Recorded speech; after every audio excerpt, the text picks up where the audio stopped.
Antes de tudo, deixa eu mostrar o mar pra vocês. Hoje o mar tá calmíssimo.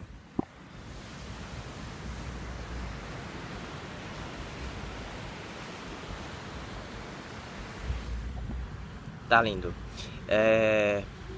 Antes de falar sobre o tema, deixa eu fazer... Não é uma propaganda, um merchandising, na verdade é informação, porque eu gosto de falar pra caramba, não sei se deu pra perceber. E eu vou estar em Fortaleza dia 1 e 2 lá, para dar um módulo lá de magnetismo para um pessoal de hipnose.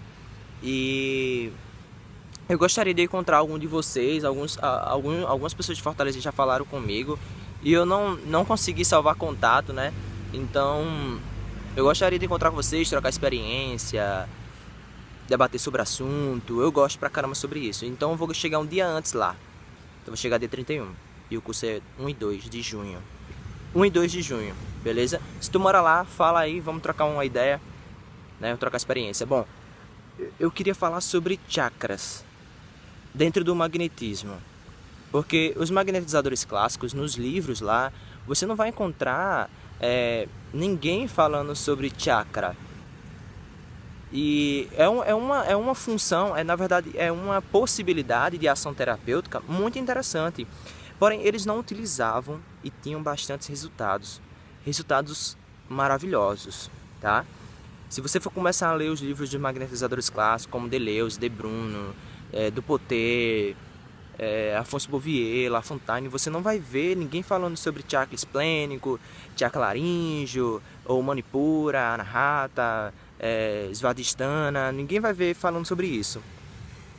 Então você vai ver muitas vezes ele falando de pontos no corpo e até mesmo órgãos, e muitas vezes pontos no corpo que não tem a existência de órgãos, e você percebe que tem alguma coisa interessante ali.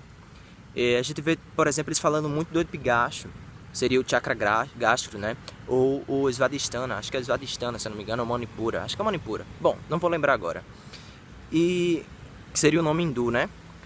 E mesmo assim eles tinham resultados maravilhosos, e hoje a gente utiliza os chakras como uma influência do conhecimento hindu dentro do magnetismo. Isso é muito interessante, tá? E ele traz mais uma possibilidade de ação. Eu posso trabalhar diretamente no órgão, tá? Eu também posso trabalhar diretamente no chakra. E hoje ainda mais no nadi, né? Através do conhecimento hindu, a gente também pode ir no nadi.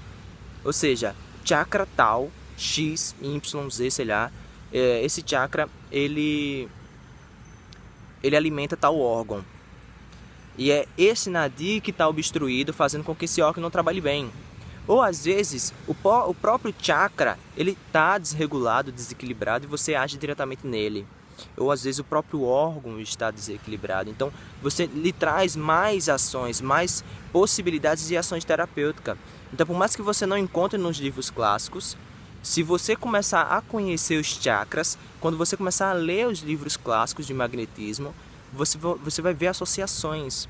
E não só isso, quando você começar a entender sobre os chakras e começar a entender sobre as patologias, começar a entender sobre fisiologia e anatomia, você tem um norte de ação terapêutica para essa patologia. Se você percebe que órgão X ele está obstruído, ele não está trabalhando bem, ele está com nódulo, ele está com tumor, seja o que for, você com conhecimento do chakra, você consegue atuar sobre o chakra para atuar sobre esse órgão, ou atuar diretamente nesse órgão, e através dessas informações de frequência, de comportamento desse chakra, você consegue ter uma noção de como você vai agir. E não só isso, como também as correlações, porque, por exemplo, o fígado, ele age diretamente nos olhos. Muitas vezes alguma pessoa que tem um problema oftálmico, ele vai ter um problema no fígado. Ou até mesmo pessoas que têm problemas depressivos, vai ter um problema no fígado. E você começa a entender. Então é muito importante você começar a estudar sobre chakras, começar a estudar sobre anatomia, para você conhecer, eu estou sentindo uma dor aqui, isso aqui é o quê? A altura do fígado, será que é no fígado? Ou é um pouquinho mais de lado, no pâncreas?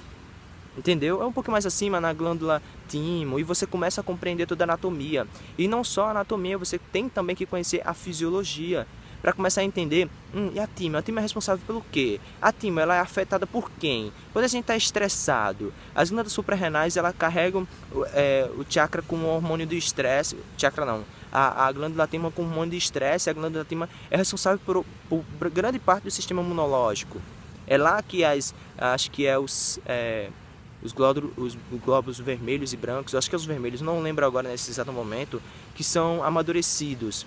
Assim como o pâncreas também faz a limpeza linfática, você começa a entender as patologias, isso lhe traz grandes possibilidades. Bom, era só para falar sobre chakra e comecei a rodear muito. Então, em resumo, é isso. Espero ter somado para vocês. Se você é de Fortaleza, manda um alô, dá um sinalzinho aí, vamos conversar, trocar uma ideia.